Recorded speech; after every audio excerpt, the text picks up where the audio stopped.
কোটা বিরোধী আন্দোলন চলছে সারা বাংলাদেশে। সেই কোটা বিরোধী আন্দোলন থেকে এক দফা এক দাবিতে পরিণত হয় এই আন্দোলন।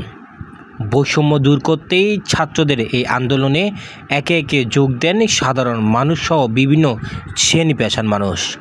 সেই আন্দোলনে নারায়ণগঞ্জের মিশন পাড়ার মাহবুব যোগ দিয়েছিলেন এই আন্দোলনে। বাসা থেকে ছবি তোলার কথা বলে নারায়ণগঞ্জের চাষারায় বের হয়ে আসেন এই মাহবুব। হঠাৎ আন্দোলনের মাঝেই বেজে ওঠে মায়ের ফোন।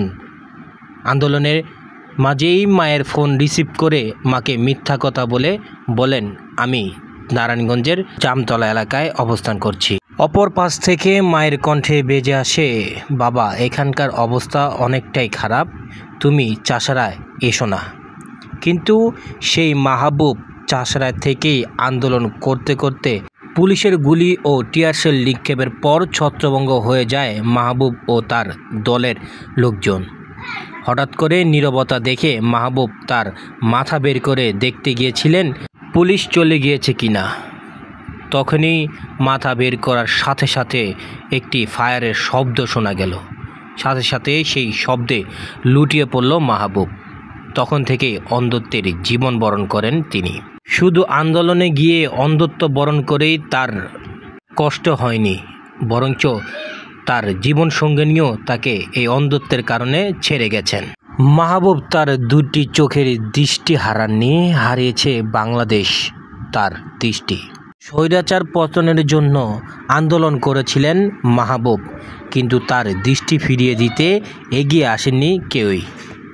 নিজ খরচে মাহবুবের চোখ ভালো করতে ভারত ও থাইল্যান্ড গিয়েছিলেন তার পরিবার, কিন্তু সেখানেও ব্যর্থ হয় চিকিৎসকরা। নিভে যায় আশার আলো। মাহবুবের দৃষ্টি হারানোর কথা শুনে ছুটে যান তার কাছে প্রাইম গ্রুপের চেয়ারম্যান আবু জাফর আহমেদ বাবুল। বিভিন্ন স্থানে যোগাযোগের মাধ্যমে তার চোখের আলো ফিরিয়ে দিতে যোগাযোগ চালান তিনি। মাহবুবের চোখ ফিরিয়ে দিতে এই চিকিৎসাকে চ্যালেঞ্জ হিসাবে গ্রহণ করেছেন প্রাইম গ্রুপের চেয়ারম্যান আবু জাফর আহমেদ বাবুল। সব কিছু ঠিকঠাক থাকলে আবারও বিদেশে পাড়ি জমাবেন মাহবুব। আবারও শুরু হবে তার চোখ ফেরানোর চিকিৎসা শেষে আবারও মাহবুব চলতে পারবেন একা, কোনো সাহায্য ছাড়া। দেখতে পাবেন তাদের আত্মত্যাগের বিনিময়ের এই নতুন বাংলাদেশকে।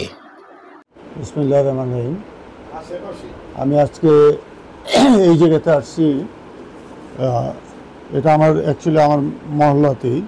আমি ব্যাপারটা জানতাম না এতদিন। আমি 3-4 দিন আগে জানার পরে এই জায়গাতে আসছি, এবং ও হলো মাহবুব আলম। আমি এতক্ষণ কথা বললাম ক্যামেরার বাইরে, আমি এতক্ষণ কথা বললাম। ওর নাম হলো মাহবুব আলম এবং ও মিশন পাড়াতেই থাকে। এবং জুলাই আগস্টের কত তারিখ হয়েছিল তোমার কথা? 18ই জুলাই। 18ই জুলাই ওর এই চোখ দুটা হারায়, এবং ওর যে ওয়াইফ ছিল প্রায় 2 বছরের, ওদের 1 বছরের বৈবাহিক জীবন। তো ওই হিসাবে ওর চোখ হারানোর পরে ওর স্ত্রীও চলে গেছে। তো চলে যাওয়ার পরে ওর আসলে মানে দলীয়ভাবে বা কোনো জায়গা থেকে কোনো সংস্থায় ওর কোনো খোঁজ খবর নেয় না। তো সেই হিসাবে ওরা নিজ উদ্যোগে ভারতে এবং ব্যাংককে 2 জায়গাতেই ওনারা চিকিৎসা করাইছে, কিন্তু সেটা তো তেমন কোনো রেজাল্ট আসে নাই। এই জায়গাতে কাগজপত্রগুলি আপাতত আমি নিলাম, এমাত্র আমি কয়েকজনের সাথে আলাপ করছি। তো এই ফান্ডিং যারা করে বা গভর্নমেন্ট যেইভাবে চিকিৎসাটা করে, চিকিৎসাটা ব্যয়বহুল। যদি অল্প পয়সার একটা চিকিৎসা হইতো ওনারা নিজেরাও করতে পারতো বা আমি সাহায্য করলেও করতে পারতাম। বাট এটা এই জায়গাতে বাংলাদেশ তথা এশিয়ার কোনো জায়গাতে এই চিকিৎসাটা সম্ভব না। এই চিকিৎসাটা করানোর জন্য হয় আমেরিকাতে বা আদার্স কোনো কান্ট্রিতে ওর যাওয়া দরকার, সেটা একটা সাপেক্ষে। তাই এইমাত্র আমি বিএনপির বিভিন্ন জায়গাতে আলাপ আলোচনা করছি, এবং এনসিপি যে জায়গা থেকে এই ফান্ডটা দেয়, গভর্নমেন্টে যে ফান্ড দেয়, সেই জায়গায় আলাপ করছি। তো এই কাগজগুলি নিয়ে ওরেই নিয়ে যেতে বলছিল কালকে। তো কালকে যেহেতু আমার পক্ষে সম্ভব না, আমি কালকে এই ওদের অফিসার ছিল বাংলা মোটরের 2য় তলাতে এই কাগজগুলো নিয়ে কালকে সাবমিট করলে পরবর্তী পর্যায়ে প্রধান উপদেষ্টার সাথে আলাপ আলোচনা করে, যেহেতু ওর চিকিৎসাটা খুবই গুরুতর এবং ব্যয়বহুল, এটা মানে এমনিতে ওনাদের পারিবারিকভাবেও সম্ভব না এবং সামাজিকভাবেও সম্ভব না, বা আমার একার পক্ষ এটা সম্ভব না। বিধায় আমি যদি সরকারের কাছ থেকে যদি এটা করতে পারি, বিভিন্ন মহল থেকে তদবির করে এটা করা যেতে পারে, তাহলে হয়তো ওর চোখ দুটা ফিরে আনা যেতে পারে। এর বাইরে কোনো কিছু না, আমার যতটুকু চেষ্টা আমি করবো। এই যে কাগজপত্রগুলি আমি সব এখন নিলাম, আমি কালকে সকালবেলায় আমার লোক দিয়ে আমি পাঠাইতেছি।